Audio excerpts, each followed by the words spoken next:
So if you're a member of the lucky few that have a Nvidia RTX 3000 series Founders Editions graphics card, by the way, check out how the RTX 3090 performs with a 4th gen Intel CPU. The results may shock you, literally. Anyway, if you're a member of that lucky Founders Editions club, Corsair has partnered up with Nvidia to provide RGB support for the graphics card via the iCue software. All you need to do to get RGB control of your graphics card is update or install the latest iCue software. The current version at the time of this video is 3.36.125.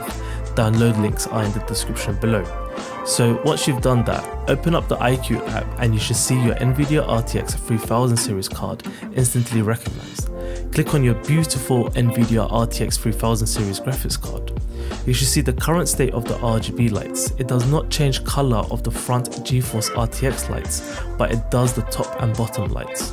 So once you've selected your graphics card, you should see the lightning effects on the left side. Click that. Since this is our first time, there is no lighting effect, so click on the add button. Voila!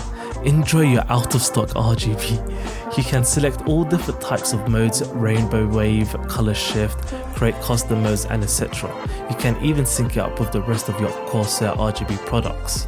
Anyway, thanks for tuning in for this short demo. Please subscribe for more. It really helps a new channel like mine out a lot.